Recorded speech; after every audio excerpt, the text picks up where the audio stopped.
तो अभी हमारा जो पहला बैटल है वो है हाइडेस्पीस बैटल, यानी कि बैटल ऑफ हाइडेस्पीस, हाइडेस्पीस का युद्ध। अभी ये युद्ध सबसे पहला युद्ध है हमारे एंशियंट हिस्ट्री में जो हमारे पढ़ने के लिए सबसे ज़्यादा इम्पोर्टेंट है। ये युद्ध है क्योंकि यह युद्ध ऐसे दो महानतम राजाओं के बीच में लड़ा गया था, जिसमें से एक राजा तो भारत में आने से पहले ही महान हो चुके थे, लेकिन दूसरे राजा इस युद्ध के बाद में अपनी महानता की उपाधि धारण कर चुके थे।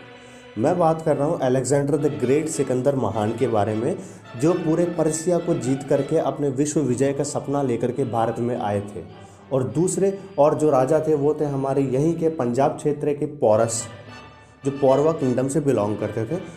उन दोनों राजाओं के बीच में एक घमासान युद्ध होता है, जिसके अंदर ग्रीक विक्ट्री होती है, यानी कि अलेक्जेंडर द ग्रेट जीत जाते हैं, लेकिन उनकी वो जीत किसी भी तरीके की हार से किसी भी तरीके से कम नहीं थी। अभी इस चीज़ को आगे बढ़ाते हुए एक संधि होती है, उस झेलम नदी के ऊपर संधि होती है। उस संधि के तहत ये डिसाइड किया जाता है कि जो झेलम नदी के पूर्व वाला भाग है वो अलेक्जेंड्रिया की सल्तनत में अलेक्जेंड्रिया के राज्य में चला जाएगा, और झेलम के जो पश्चिम वाला भाग है वो एज इट इज़ पोरस के किंगडम में रहेगा। तो ये था हमारा पूरा युद्ध हाइडेस्पीस का।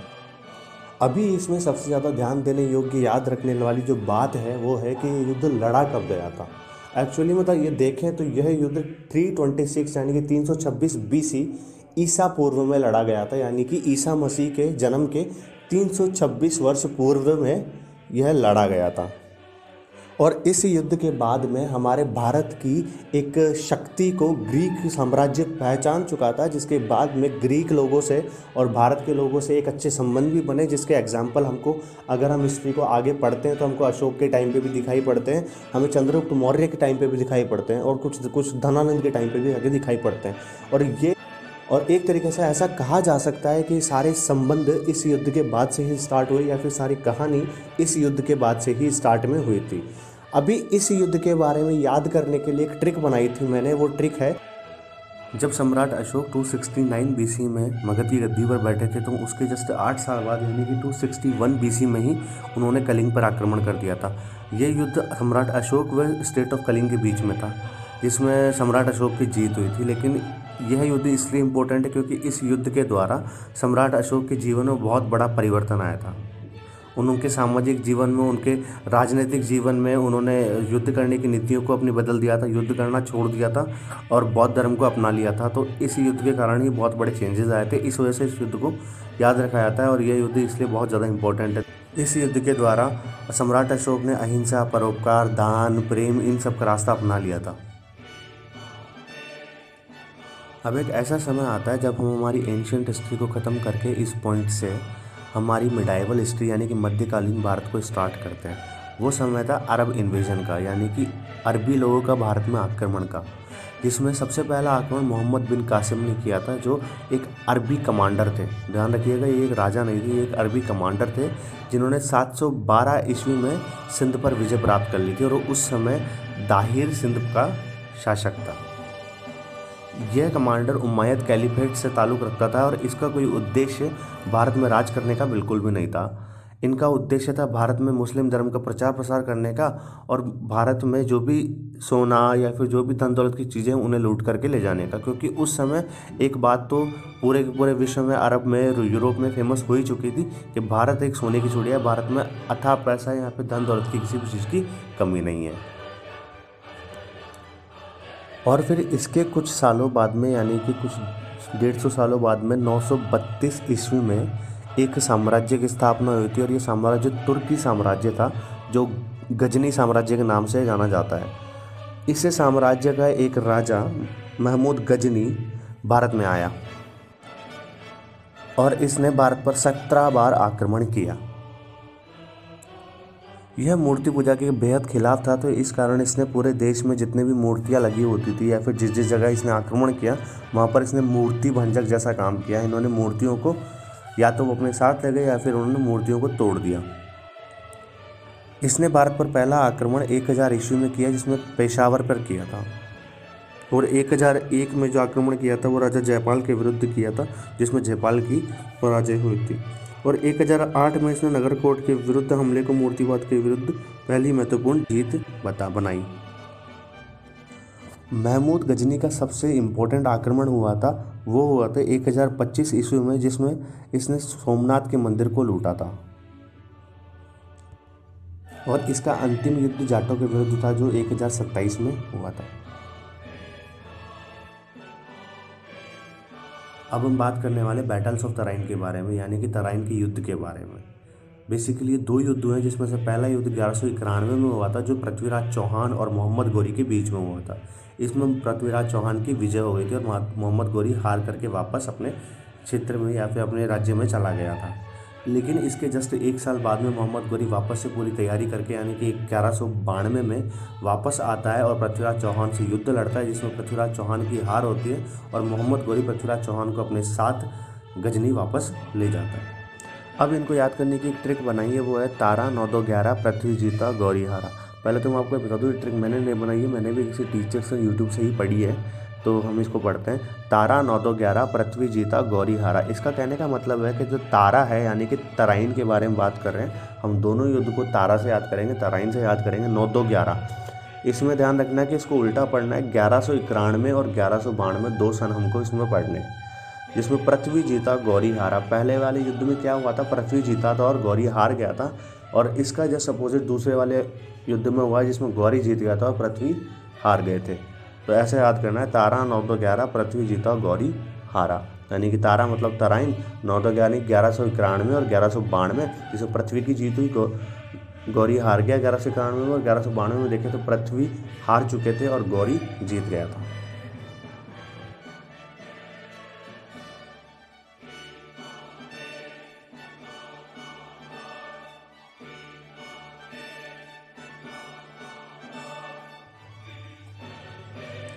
अब बात ध्यान देने की ये ऐसी है कि जब मोहम्मद गोरी एक बार पृथ्वीराज चौहान से हार चुका था, तो दूसरी बार बिना किसी हेल्प करके कैसे वो वापस पृथ्वीराज चौहान के पास आता है और पृथ्वीराज चौहान से जीत जाता है। ऐसा नहीं है, उनको एक हेल्प मिली थी, या फिर ऐसा कहें तो उन्होंने एक अलायंस किया था चंद्रावर के राजा जयचंद के साथ में, कि भाई हम दोनों मिलकर के पृथ्वीराज चौहान को हराएंगे और आपको पूरा का पूरा राज्य दे दिया जाएगा।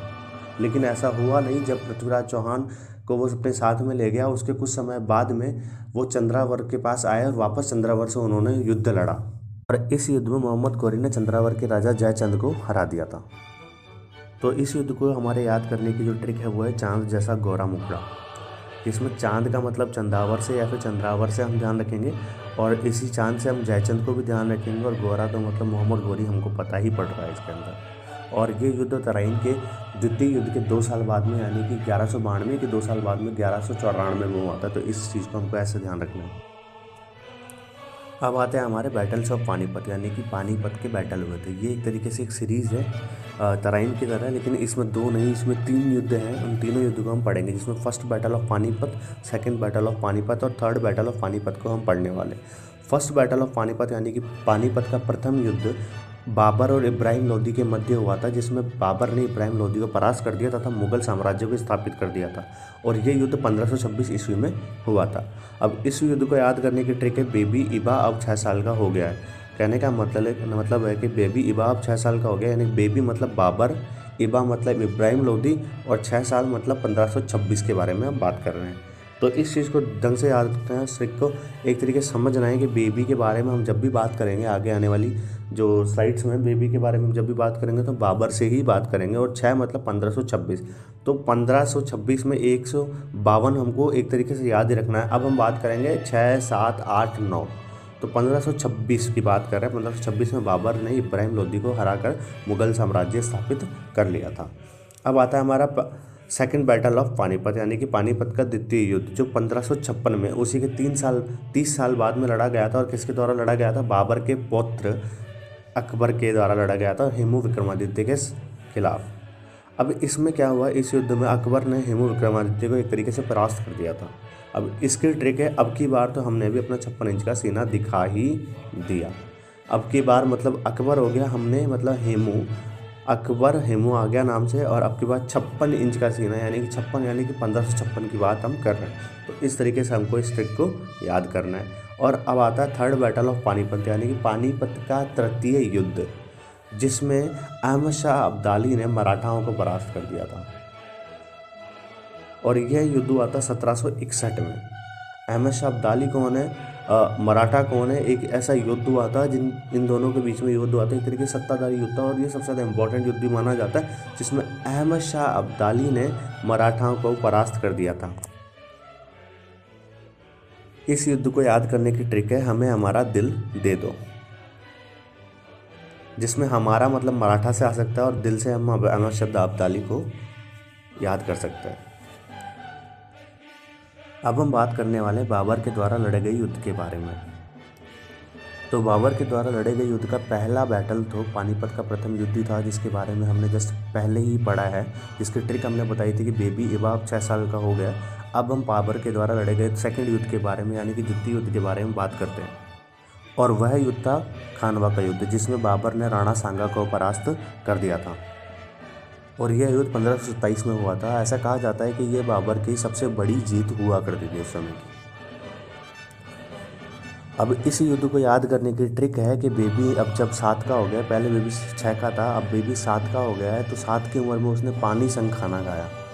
7 मतलब 1527 के बारे में बात कर रहे हैं। और पानी संग में जब संग आ जाता है यानी कि राणा सांगा की बारी हम कह सकते हैं, तो हम कह सकते हैं कि बेबी ने पानी संग खाना खाया किस उम्र में, 7 की उम्र में। बेबी मतलब बाबर, 7 की उम्र यानी कि 1527 में, और संग मतलब राणा सांगा। अब हम बात कर रहे हैं बाबर के द्वारा लड़े गए तीसरे युद्ध के बारे में, जो कि था चंदेरी का युद्ध। और यह युद्ध मालवा के राजा मेदिनीराय के खिलाफ था, और इसमें मेदिनीराय को बाबर ने हरा दिया था। और यह युद्ध लड़ा गया था 1528 में। देखा जाए तो 6, 7, 8 लगातार 1528 में युद्ध लड़ा गया था। और जो चौथा युद्ध वो आता है वो है गागरा का युद्ध, यानी कि बैटल ऑफ गागरा। और यह युद्ध 1529 में लड़ा गया था अफ़गानी एक अलायंस के खिलाफ। एक अफ़गानी अलायंस हुई थी, उस अलायंस के खिलाफ ये युद्ध लड़ा गया था, जिस अलायंस में अफ़गानी महमूद लोदी थे और सुल्तान नुसरत शाह थे, जो सल्तनत बंगाल के राजा थे। इस अलायंस के खिलाफ बाबर ने युद्ध लड़ा था, जिसमें बाबर की जीत हुई थी।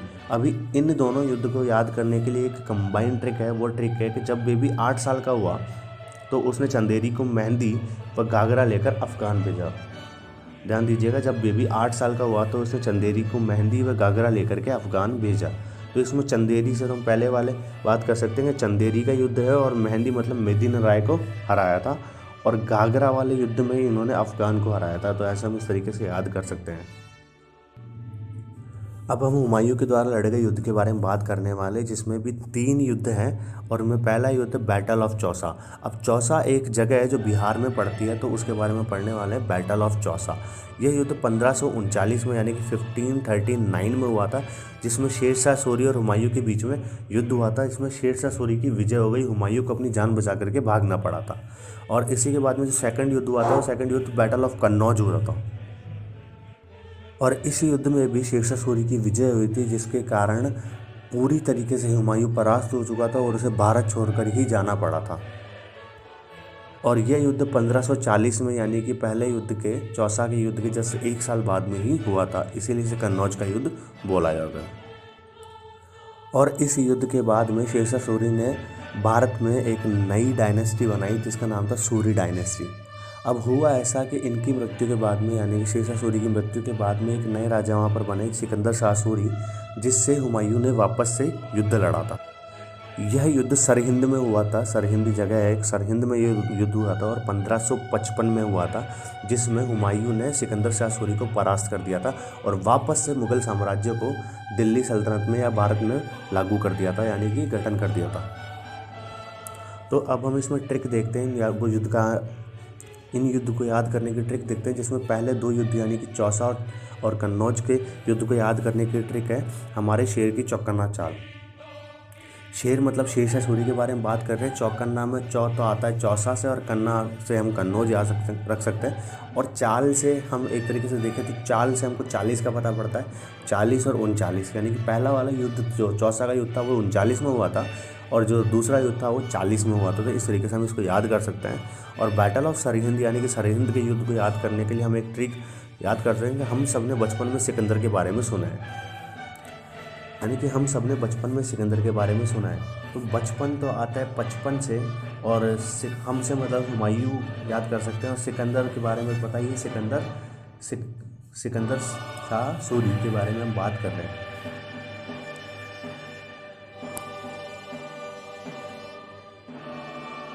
अब हमारा नेक्स्ट बैटल आता है बैटल ऑफ तालीकोटा। इस बैटल में विजयनगर एम्पायर और डेक्कन सल्तनत के कुछ अलायंस के बीच में युद्ध हुआ था, जिसमें डेक्कन सल्तनत की अलायंस की विजय हो गई थी और विजयनगर एम्पायर एक तरीके से परास्त हो गया था। इसी युद्ध में विजयनगर साम्राज्य का पूरी तरीके से पतन हो चुका था। और इसके बाद में हमारा नेक्स्ट बैटल आता है बैटल ऑफ हल्दी घाटी।